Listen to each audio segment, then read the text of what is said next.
Boa noite, que a paz, a graça, a presença do Senhor Jesus esteja sobre a sua vida nesta noite.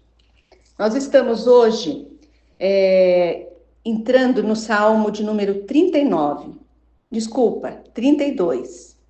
E esse Salmo, ele fala das bem-aventuranças de quem recebe o perdão, de feliz aquele homem, aquela mulher que recebe o perdão dos seus pecados. E vamos ver o que pode estar por vir na nossa vida se nós pedirmos perdão, se nós confessarmos os nossos perdão, primeiro diante de Deus e depois diante das pessoas. Nós temos sim que confessar os nossos pecados uns aos outros, para sermos curados. É isso que a palavra diz. Salmo 32, versículo 1. Bem-aventurado aquele cuja iniquidade é perdoada e cujo pecado é coberto. Em se tratando de Deus na nossa vida, nós temos sim e podemos ter sempre essa experiência com Ele. De sermos bem-aventurados porque a iniquidade, porque a rebelião, porque o nosso pecado, ele é perdoado. Ele é levado embora. O nosso pecado do passado, ele é jogado nas profundezas dos mares, para que nós possamos ter uma vida plena, nova no Senhor Jesus. Se você é uma pessoa convertida ao Senhor Jesus, se você é um cristão verdadeiro, você precisa ter essa experiência com Deus. Eu creio que quem se diz convertido e ainda fica se cobrando dos pecados do passado, é porque não permitiu que o sangue de Jesus curasse a sua vida. Porque a palavra de Deus diz que a pessoa é feliz quando ela tem os pecados perdoados. E também quando os seus pecados são cobertos pelo sangue do Senhor Jesus. Versículo 2. Bem-aventurado o homem a quem o Senhor não atribuiu iniquidade, em cujo espírito não há dolo. Deus, ele não cobra a nossa dívida do passado.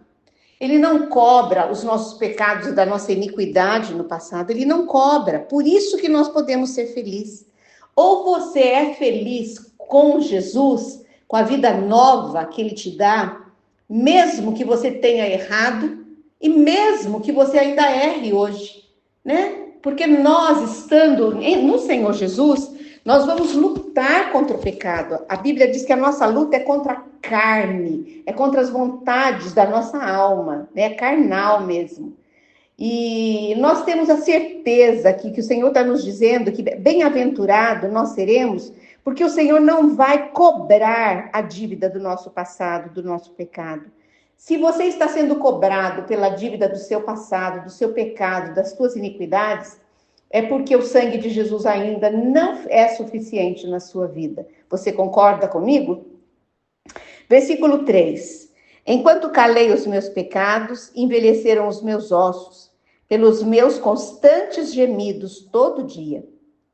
Davi aqui, ele abre o coração, ele rasga o seu coração, quando ele diz que quando ele confessou os pecados, né, ele estava, antes de confessar, ele estava envelhecendo os ossos. Ele estava com uma enfermidade física. Essa experiência de Davi, do homem que vive com o pecado secreto, aquela pessoa que não pede perdão a Deus, que não confessa os seus pecados uns aos outros, ela vive com um pecado secreto. E esse pecado não confessado, ele vai gerar morte física, mental e espiritual. Em 1 João 1,9, diz o seguinte, vamos ler? 1 João 1,9. Se confessarmos os nossos pecados, ele é fiel e justo para nos perdoar os pecados e nos purificar de toda injustiça. Confessar é necessário. Se a Bíblia está dizendo que quando nós confessamos, né, através do sangue de Jesus, né, esses pecados serão perdoados. Mas nós precisamos confessar. Essa é a nossa parte. Nós precisamos fazer. Versículo 4. Porque a tua mão pesava dia e noite sobre mim, e o meu vigor se tornou em sequidão de estio. Aqui Davi está dizendo que o peso do pecado trazia morte, trazia algemas, correntes, prisão na vida dele. O versículo 5 diz o seguinte: confessei-te o meu pecado, e a minha iniquidade não mais ocultei. Disse: confessarei ao Senhor as minhas transgressões, e tu, Senhor, perdoastes a iniquidade do meu pecado. Para que haja perdão, precisa ter confissão. Que esse versículo, ele possa ser verdadeiramente rema na sua vida. Que ele possa ser verdade. Que ele possa ser vida na sua vida.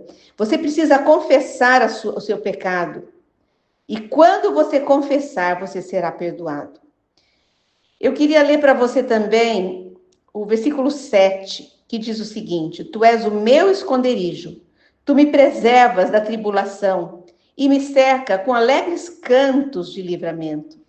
Aqui Davi já começa a glorificar a Deus. Antes ele estava falando do seu pecado, do seu passado, dos pecados não confessados, né, da enfermidade que veio sobre o seu corpo. E agora Davi, no versículo 7, ele está enaltecendo o nome do Senhor. O Senhor é meu esconderijo, o Senhor me livra da tribulação, o Senhor me cerca com livramento.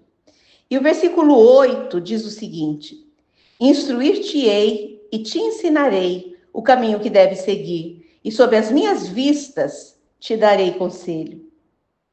Nós vemos nesse versículo promessa de direção divina. Você consegue entender? Leia novamente esse versículo. O Senhor está dizendo que Ele vai te instruir. Segundo, que Ele vai, te ensinar. Terceiro, que Ele vai te aconselhar o caminho que você deve seguir. Mas para isso, nós temos que ser submissos. Para isso, nós temos que ser dependentes e obedientes. A obediência ao Senhor que vai liberar a bênção sobre a nossa vida. E eu queria ler esse último versículo 9, que diz assim: não sejais como o cavalo ou a mula, sem entendimento, os quais com freios e cabrestos são dominados, de outra sorte não te obedecem. Forte, né, esse versículo. Mas o Senhor, Ele está realmente dando um puxão de orelha em nós.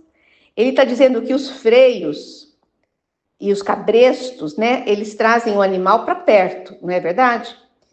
E as provações que nós passamos também nos trazem para perto de Deus.